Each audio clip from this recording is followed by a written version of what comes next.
this is Ronnie from Everything Vive. I'm here at GDC 2018 with Ian Rooke from Archiact. Ian, how are you doing? Good, how are you? Pretty great. So if you could briefly explain to listeners what your role is at Archiact and what you're here showing off at GDC. Sure, so I'm the lead designer on Evasion. Evasion is our sci-fi bullet hell shooter that we're showing off here at GDC 2018. So it's a multiplayer co-op, so you can run around with your squad mates. You have a full body avatar, so you can actually look down and see your body. 4 classes, so we have the engineer, the surgeon, the warden, and the striker. Okay. So it's a nice selection there. Each class looks different, so you can see your buddy, as the striker looks a lot different than the warden or whatever, so it's pretty fun. Okay. Yeah. And, awesome. And as far as what you guys are trying to bring to the table for a VR title, kind of what were some of the unique benefits of doing a game like this in VR that attracted you to the project? Yeah, so we started off with a pretty simple prototype that, is just kind of a fun gameplay mechanic.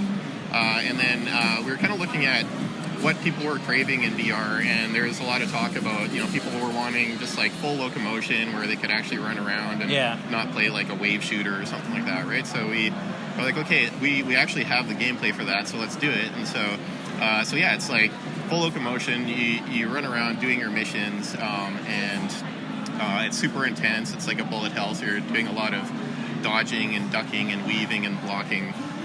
So it actually works out really well in VR. Okay, and is it multiplayer only? I know that sounds like it's the focus, but it's single player as well. So it's like you can play single player. Somebody can jump in with you as co-op, but it's a great single player experience. Okay, awesome. And were there any kind of unique challenges for bringing this type of gameplay to VR, or were there any kind of things that kind of surprise you now looking back as to what you guys implemented that you wouldn't have maybe thought was so intuitive when you started? Right. Well, I mean, the biggest challenge with VR is maintaining the performance. You want to be at 90 FPS all the time. Yeah. And so with a game like this, there's a lot of intensity. There's a lot of stuff going on. We have a lot of enemies, we have a lot of projectiles, and we have multiple players with each with their full avatars and everything. So there's just a lot going on, and so it's definitely a balancing act for us to maintain that frame rate. But it's being optimized, and it performs really well. So that's always been a challenge.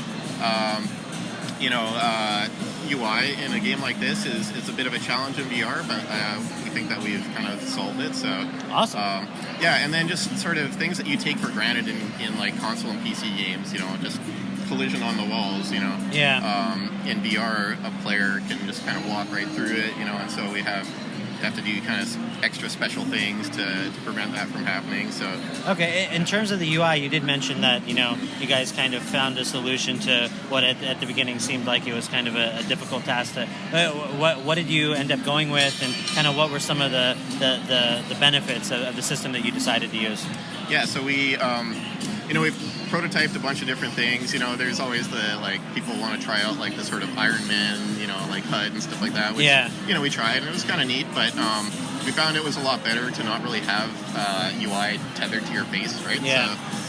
So for example, we have the player's health on the shield gun, so you just kind of look down and see your health. And, we found that just very minimal UI was the way to go, at least for our game. Yeah.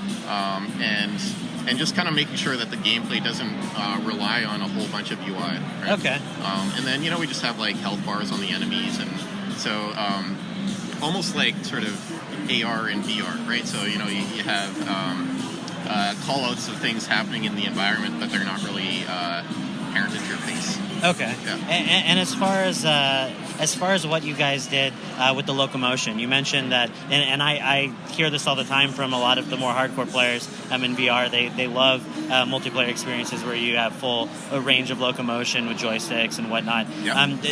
What was the key reason you guys decided to go with full locomotion? Did you prototype any other kinds of movements, and kind of what did the team, what did you prototype in order to lead you to where you ended up?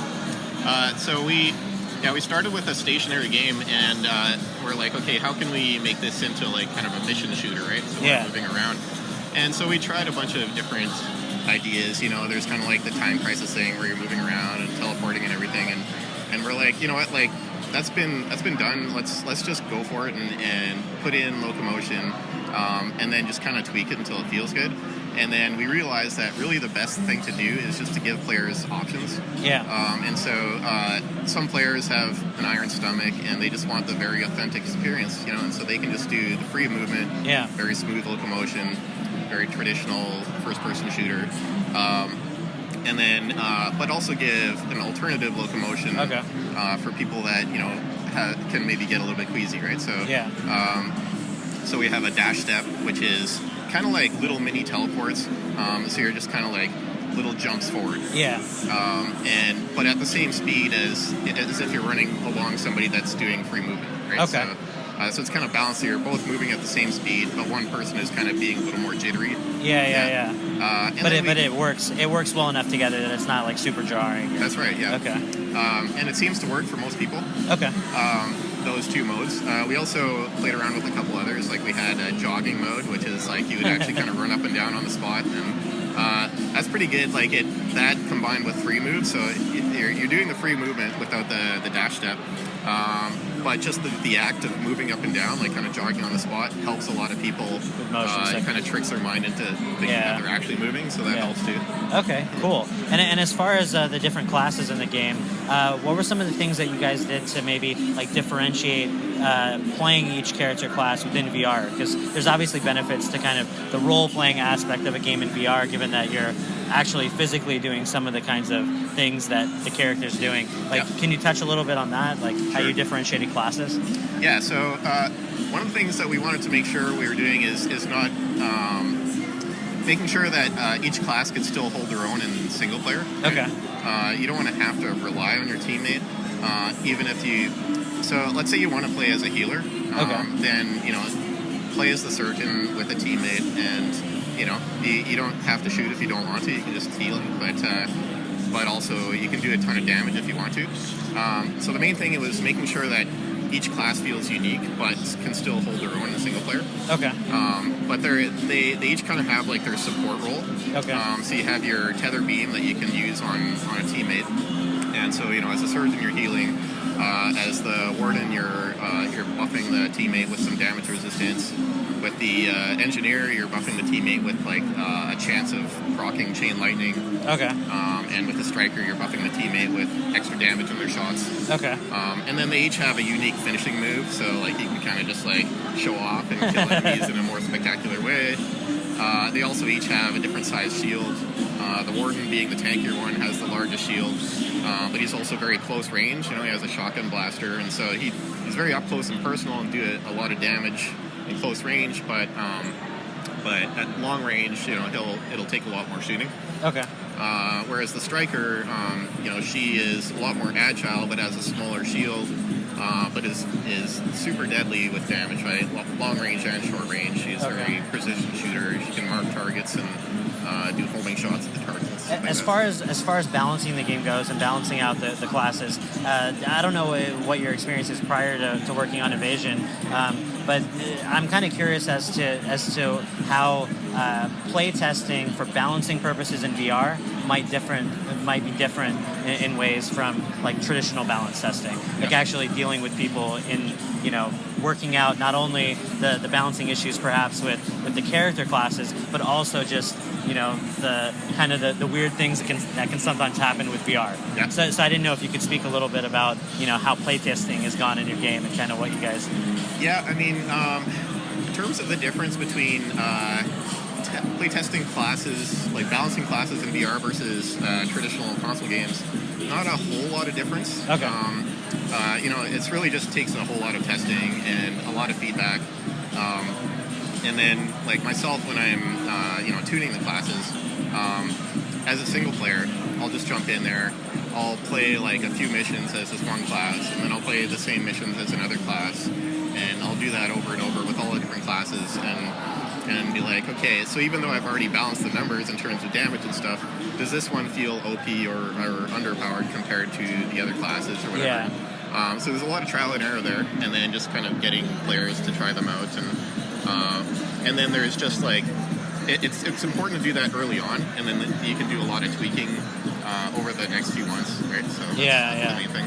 Okay, awesome. What's kind of your main goal as far as like, what you're hoping players get out of the experience? So just the intensity of the experience, right? Like, we want them to jump in there and feel like they're on an adventure, and by the time they take the headset off, they have this kind of big sigh of relief, like they just survived. It's like it's all about just that crazy intense experience. How long are most of the scenarios in a game? Like if you and your buddies are playing co-op, like how long would it maybe take? Each mission is somewhere between 15 to 30 minutes. Okay. We'll probably average them out to around like 15 to 20 minutes. Okay. And so right now we have some missions that are longer than 30 minutes, so maybe we'll split them in half or something like that, right? Okay, but that does sound like kind of that sweet spot of like you play long enough to really get like a meaty experience, but at the same time like you have a chance to rest and kind of collect yourself before going back in. And that's right. Like so, a lot of players, 15 to 20 minutes is as much as they can handle in VR. Yeah. But so we split it up into chunks of 15 to 20 minutes.